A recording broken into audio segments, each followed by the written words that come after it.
muito bom dia. Eu sou Cássio Barcelos, aluno do primeiro período de Economia da EPGE, e hoje eu vou falar sobre os clássicos da Sociologia, que é um dos conteúdos que vai cair na nossa 2 de Ciências Sociais, porque a professora de Ciências Sociais é uma socióloga e ela adora Sociologia, então vamos falar de Sociologia, né? Tá, antes de mais nada, a gente tem que saber o contexto que levou ao surgimento da Sociologia como ciência, que é a Revolução Industrial, em que estava tendo uma nova organização social toda, a sociedade estava mudando muito rapidamente e as pessoas estavam querendo compreender como que isso aconteceu. A Revolução Francesa, que trouxe uma nova visão política, que também influenciou várias outras revoluções, por exemplo, de 1848, a formação da Alemanha em 1870, a unificação da Itália. Basicamente, a Revolução Francesa mudou a forma como a política era vista na Europa. A Revolução Americana também, porém, ela teve menos influência direta no Marx, no Durkheim e no Weber. E por último, a teoria da evolução. E por que isso? Porque nessa época as ciências naturais estavam tendo um novo boom da biologia e da física, e o principal exemplo disso foi o Darwin, que conseguiu combater basicamente o pensamento religioso da época com ciência, com um novo método científico, e esse choque que deu a teoria da evolução influenciou um monte desses pensadores, especialmente o Marx, que é diretamente determinista e evolucionista, assim como a interpretação dele do Darwin. Então, vamos começar com o primeiro dos pensadores, o mais antigo, que é o Karl Marx. Apesar da sociologia não ter sido formada na época que o Karl Marx estava vivo, isso foi feito com o Durkheim, ele ainda assim é considerado um pai da sociologia pela forma, não necessariamente pelo método que ele empregou para estudar a sociedade, pela preocupação dele no funcionamento da sociedade e também porque ele foi muito influente tanto em vida quanto em morte. Por exemplo, todos os estados socialistas da existência vêm diretamente de interpretações do Marx. Tá. A principal tese do Marx é o materialismo histórico dialético, que a gente vai ver mais para frente, que é basicamente a sociedade muda com base nas forças produtivas e no embate entre classes sociais. Então existem duas forças que movem a sociedade acima de tudo: a capacidade de produção delas, por meio dos meios de produção, dos modos de produção, que isso inclui as máquinas, as ferramentas para os trabalhadores criarem trabalho e modificar a natureza, e também a forma de organização de produção, e junto com isso o embate entre classes sociais. Pensando de uma maneira bem simplificada, algumas classes sociais tendem a preferir certos modos de produção surgem sob a influência de certas classes sociais. Por exemplo, o modo de produção capitalista surge com a burguesia. E como, por exemplo, o modo de produção feudal ele beneficiava mais a nobreza e estava surgindo o capitalismo, a burguesia começou a se organizar para poder garantir seus interesses. Então houve esse embate entre a nobreza e a burguesia, que depois que ela ascendeu ao poder e criou assim o capitalismo, agora é entre proletariado e burguesia. E o capital, o sistema capitalista, que veio depois da Revolução Industrial, funciona explorando o trabalho do proletariado, que não controla os meios de produção. Então, por meio do trabalho assalariado, o proletário vende a sua força de trabalho, produz uma certa quantidade de bens, e o burguês, que detém os meios de produção, basicamente força ele a trabalhar e assim extrai o valor da sua produção, consegue lucro, reinveste em capital ou guarda para si. E o Marx determina que é uma troca injusta para o trabalhador. Tá. Agora, sobre a origem do poder, o Marx determina acima de tudo: o poder está na economia, que para alunos de economia até pode ser um pouquinho interessante de se pensar. Mas o que ele queria dizer é que a sociedade ela se cria com base na infraestrutura que é o conjunto de forças produtivas, modos de produção, meios de produção. A sociedade se estrutura assim, e em cima dela surge toda uma superestrutura que basicamente dita a forma como a sociedade se organiza. Então, por exemplo, no modo de produção capitalista, a nossa base é o trabalho assalariado, o capital, a exploração desse trabalho pela burguesia, as diferentes máquinas que fazem com que o capital funcione, por exemplo, a máquina a vapor nessa época. E em cima, com base nessa produção material, surge toda uma produção intelectual. Então, Então as leis, a moda, a ciência, as ideologias, tudo isso surge com base na infraestrutura da sociedade. Então, certas formas de pensamento só podem surgir em certos sistemas econômicos. E certas formas de fazer ciência, certas formas de pensar somente dependem muito da infraestrutura de uma sociedade. E apenas é possível modificar a infraestrutura por meio da revolução. O Marx dizia que a revolução é o verdadeiro motor da história. Então, com uma classe se organizando e derrubando a classe dominante, é possível mudar as formas de produção e com isso mudar toda a superestrutura da sociedade. E falando novamente na luta entre classes, o conflito entre forças opostas e a base material são as coisas que devem ser estudadas no método do Marx. Lembrando que é materialismo histórico e dialético. Materialismo porque ele tem a base material na questão, principalmente da produção e do trabalho, e dialético por conta do embate entre forças que gera novas ideias. Então ele pega muito da dialética do Hegel, que é tese, antítese e síntese. Então você tem uma ideia inicial aqui, uma contraposição, elas fazem um embate de ideias entre si e dela surge uma nova ideia, essa é a ideia do Hegel. Já para o Marx, é basicamente, nós temos uma classe com interesses X aqui, uma classe com interesses Y aqui, os dois são opostos, os dois não podem se conciliar, e a partir do conflito dessas classes surge uma nova organização social. Então, por exemplo, no conflito entre a nobreza e a burguesia, surge o capitalismo. Dentre o conflito da burguesia com o proletariado, surge o socialismo e assim o comunismo. Então, as classes, as formas de organização da sociedade dependem dessa estrutura de classes. Então, conforme uma classe vai ascendendo, as outras classes necessariamente vão perdendo espaço até o momento da revolução. Então, troca o sistema econômico, a organização toda da sociedade, e o ciclo se repete até que não haja mais uma sociedade de classes, que é o que o Marx idealiza com o comunismo. Tá. Aqui é uma parte econômica que é um pouco menos importante para a prova, que é o trabalho gera um valor objetivo, é a mais-valia. Essa é a base econômica da teoria do Karl Marx, de que os trabalhadores eles estão sendo roubados pelos capitalistas, pelos burgueses, e para poder garantir o máximo da produção e o máximo da utilidade para a população no geral, é preciso derrubar a burguesia e instalar um novo regime que vai socializar a produção para toda a sociedade. E aqui, a parte final, a sociedade molda o indivíduo, lembrando a questão da infraestrutura e superestrutura, mas este pode organizar-se e mudá-la de volta. Então, uma pessoa, ao tomar consciência da classe da qual ele faz parte, consegue se reunir com outras pessoas da mesma classe, organizar-se e assim derrubar a classe dominante, mudando assim a sociedade. Isso aconteceu com a burguesia e o Karl Marx quer que isso aconteça, não necessariamente quer que isso aconteça com o proletariado, mas a tese dele e dos pensadores que seguiram era sobre como organizar a classe para gerar essa consciência de classe e levar ao socialismo. Tá. Agora, a respeito de Durkheim. O Durkheim ele veio depois do Marx e ele instaurou a sociologia como ciência de fato.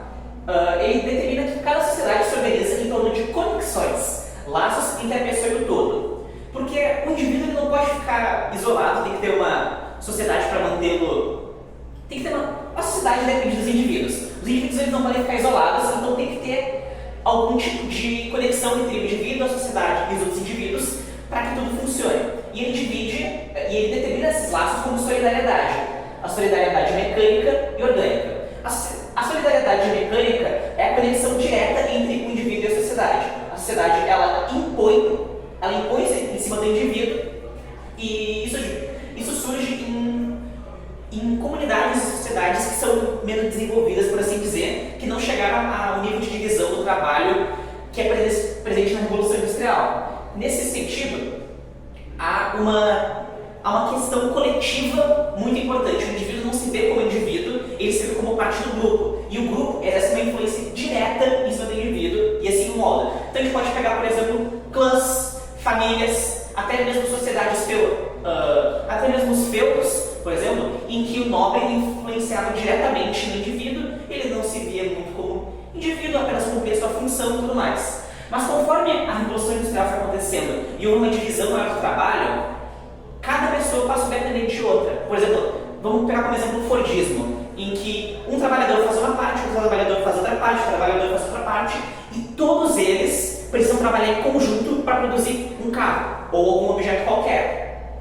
Então, na solidariedade orgânica, o indivíduo influencia o indivíduo e depende dele, e ao mesmo tempo, e com isso eles formam a sociedade e a sociedade influencia eles. Se eu for fazer uma metáfora que vai facilitar a compreensão, é como se a sociedade fosse uma máquina e cada um fosse uma parte.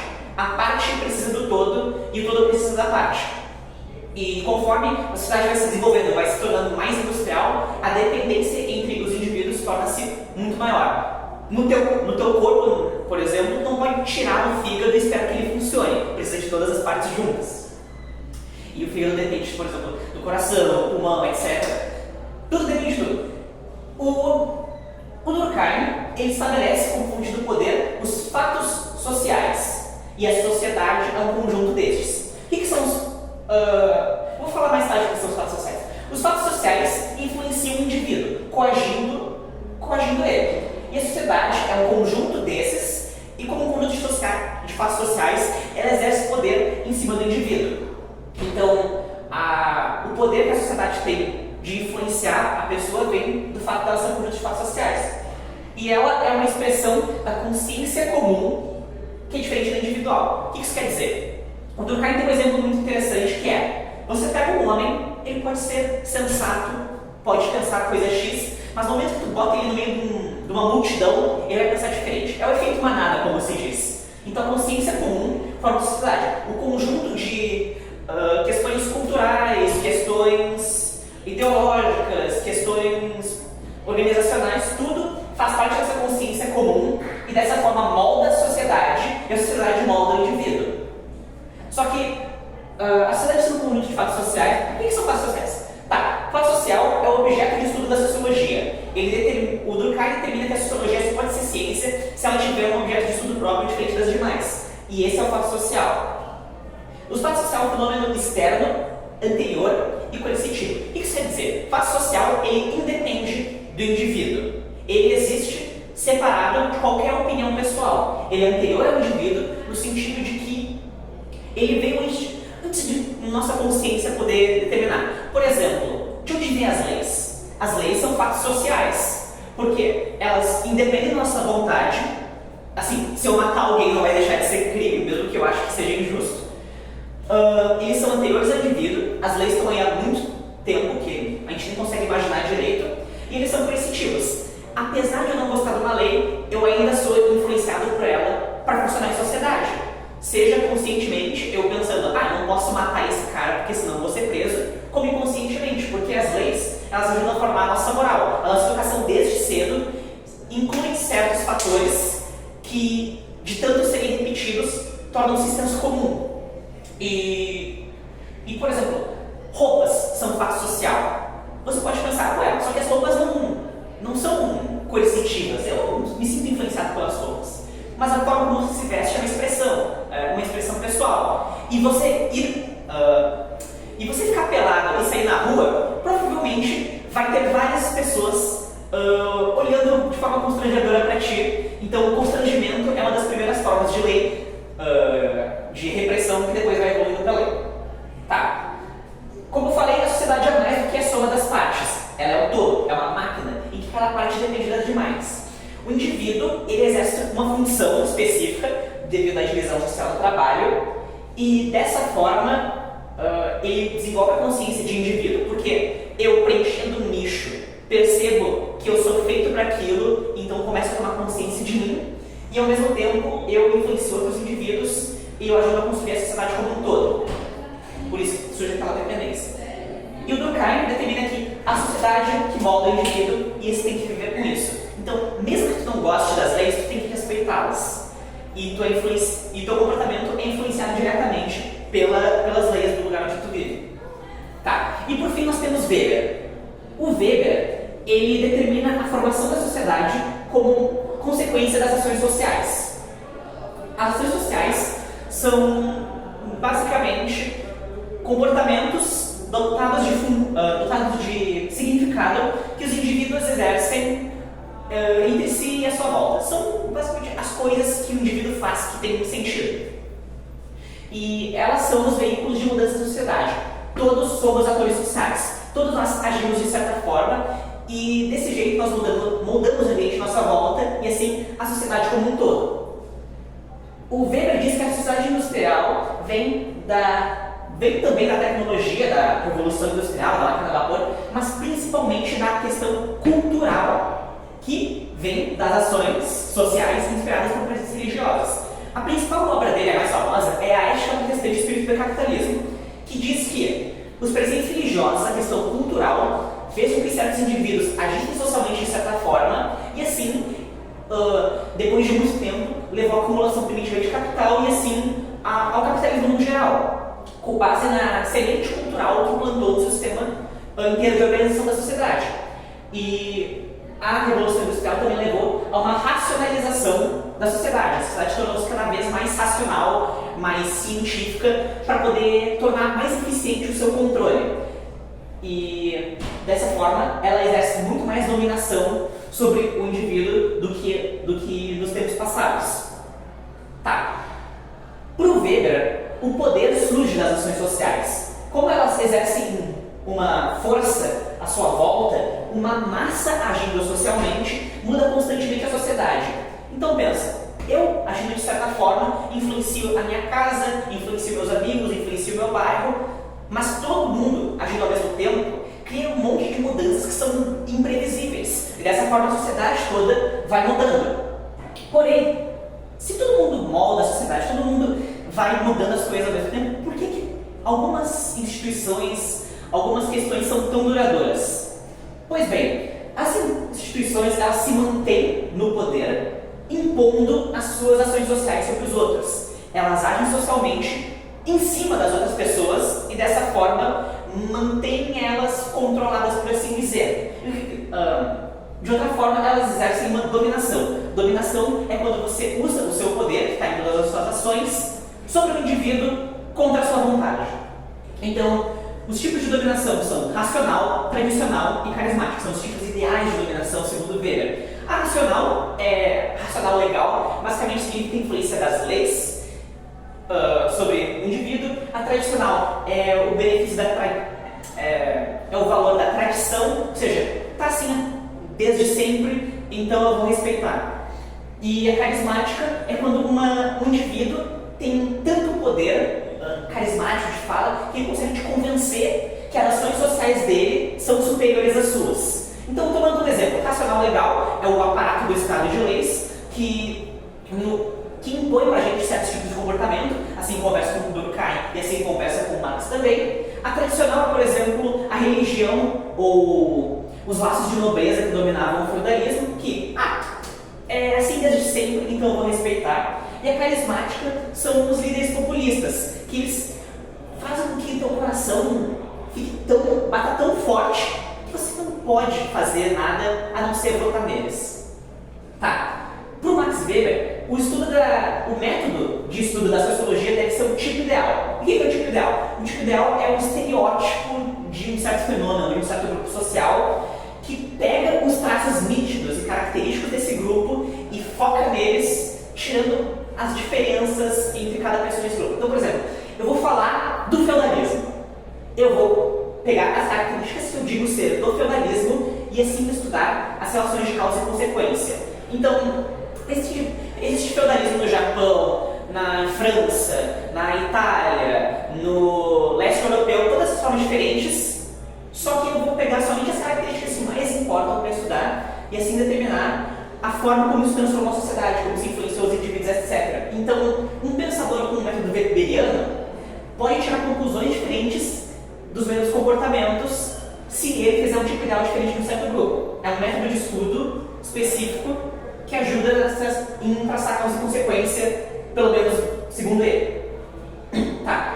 E a sociedade, ela reflete as ações dos indivíduos e dos grupos com uma ênfase na cultura. Como eu falei, esse micropoder, por assim dizer, que feito por milhões e milhões de pessoas faz um poder real. Então, o O Weber é muito mais individualista que o Durkheim, que é coletivista, e o Marx, que também é coletivista. Para ele, os indivíduos são aqueles que moldam a sociedade ao agir, a cumprirem suas funções, ao serem atores sociais.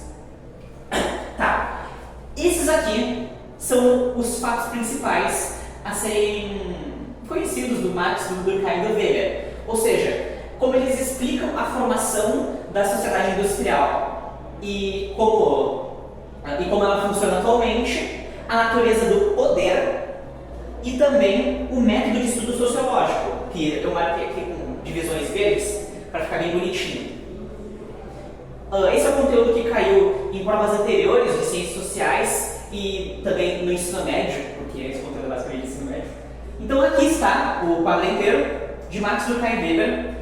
E agora, antes de terminar o vídeo, vou querer agradecer aos fantásticos, aqueles que me ajudam bastante. Muito obrigado, Adriano, Bruno Viana, Lucas Vai, Daniel Lima, Igor Escravo, Bruno Albuquerque, F. Tomás T, Marcelo Martins, Joana, Matheus Vilela, Léo, Gemed e Tardowski. Muito obrigado pela ajuda. E eu espero que todos vocês que estejam assistindo tenham uma A2 de Ciências Sociais prazerosa. Por favor, estudem bem. Tchau!